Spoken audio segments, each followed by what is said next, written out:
जो China kit है उसकी वोल्टेज चेक करेंगे। सबसे पहले दोस्तों इस CRT टीवी किट के सेक्शंस के बारे में जान लेते हैं, कहाँ पे कौन सा सेक्शन है। तो ये देखिए दोस्तों, ये है पावर सप्लाई का सेक्शन।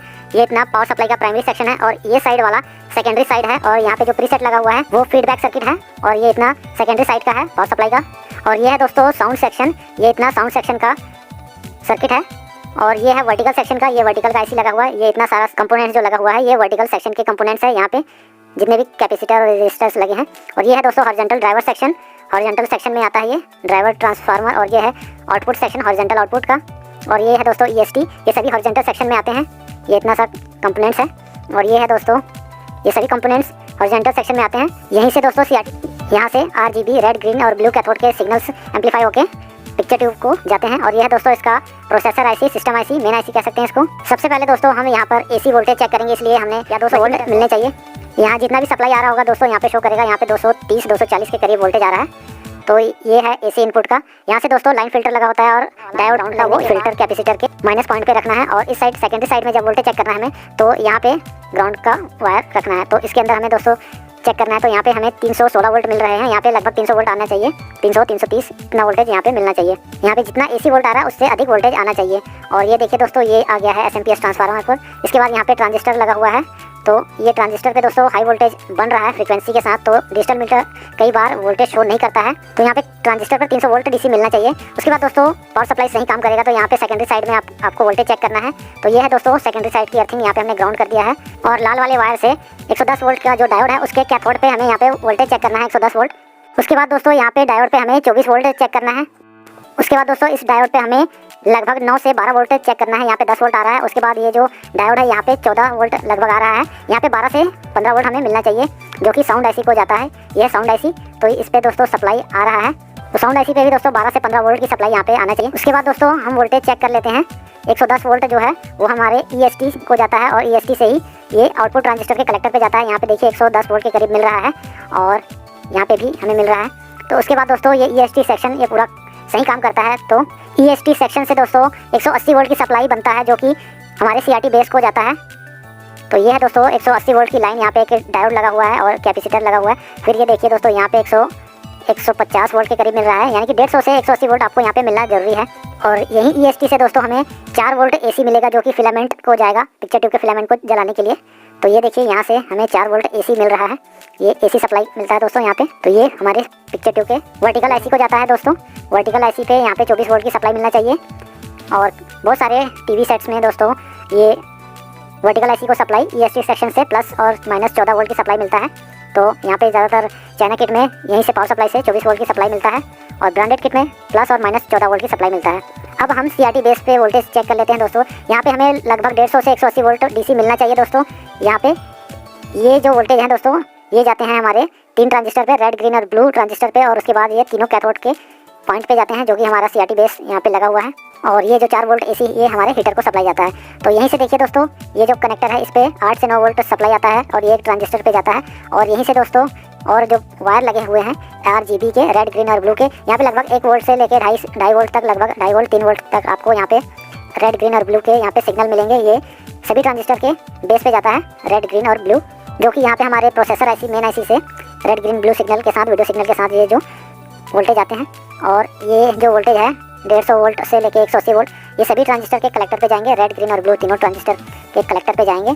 और कलेक्टर से ही दोस्तों ये बेस के पॉइंट पे चले जाएंगे, यहाँ पे CRT बेस पे। यहीं से दोस्तों ये तीनों कैथोड के पॉइंट पे चले जाएंगे, यहाँ पे हमारा बेस लगा है, यहाँ से पिक्चर ट्यूब में चले जाते हैं।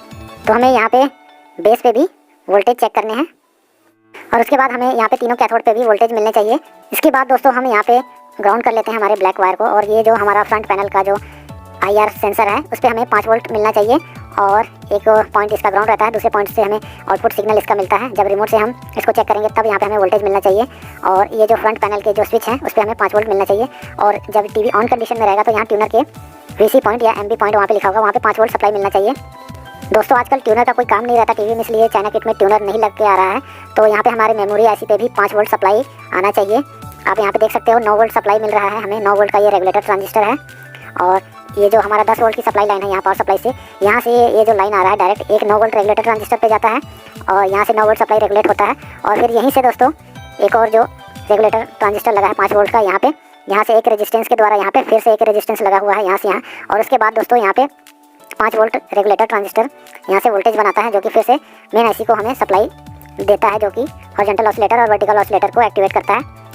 ये जो 10 वोल्ट सप्लाई है दोस्तों, 10 से 12 वोल्ट की सप्लाई जो है वो इस रेगुलेटर ट्रांजिस्टर पे आता है और सीधे ये देखिए यहाँ से इस ट्रांजिस्टर पे आता है। यहाँ पे ट्रांजिस्टर और जीनर लगा हुआ है, ये 5 वोल्ट सप्लाई बनाता है और उसके बाद ये मेमोरी आईसी पे जाता है और ट्यूनर के प्लस एमबी पॉइंट पे जाता है। और यहीं से दोस्तों ये फ्रंट पैनल का जो आईआर सेंसर है उसको जाता है और फ्रंट पैनल के स्विच पे भी जाता है।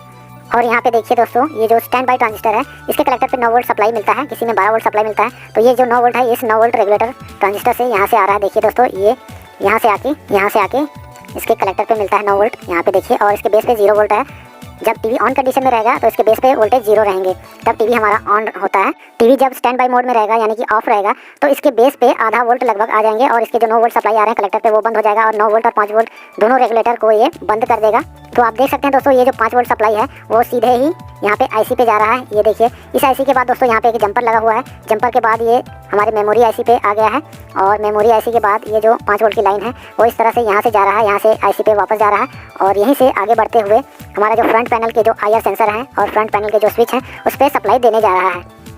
तो यहाँ पे सप्लाई 5 वोल्ट हमेशा रहता है, जब टीवी स्टैंड बाई मोड में रहता है तब भी रहता है। तब यहाँ से दोस्तों वो स्टैंड बाई या ऑन का सिग्नल यहाँ से रिसीव करके मेमोरी में और मेन आईसी में पहुँचाता है, तब यहाँ पे सिग्नल आपको मिलता है। हमने यहाँ पे स्टैंड बाई मोड में कर दिया है रिमोट से, तो ये देखिए यहाँ पे लगभग आधा वोल्ट मिल रहा है और यहाँ से ये वोल्टेज आता है आईसी से, यहाँ पे लगभग 1 वोल्ट आ रहा है। तो इसके बेस पे जैसे आधा वोल्ट आएंगे तो ये सारे जो 5 वोल्ट और 9 वोल्ट के रेगुलेटर को बंद कर देगा, तो इसके कलेक्टर पे भी वोल्टेज 0 आ रहे हैं।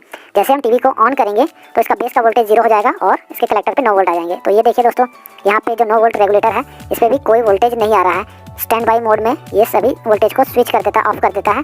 तो ये 9 वोल्ट रेगुलेटर का जो इनपुट है 10 वोल्ट वो आ रहा है बस, और इसके जो आउटपुट वोल्टेज नहीं आ रहे हैं। जैसे हम स्टैंड बाई मोड से इसको रिलीज़ करेंगे तो ये देखिए दोस्तों, यहाँ पे 5 वोल्ट सप्लाई मिलता रहेगा हमेशा, टीवी स्टैंड बाई में रहे या कहीं भी रहे।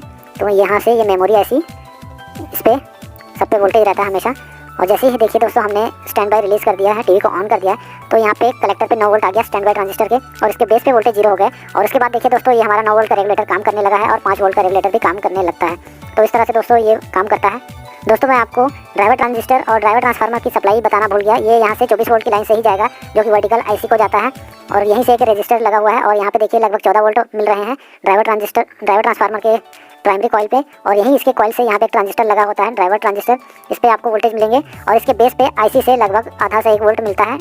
उसके बाद ये जो सर्किट काम करता है दोस्तों, ये ट्रांसफार्मर से थोड़े से वोल्ट निकलते हैं और ये आउटपुट ट्रांजिस्टर के बेस पर पहुंचता है।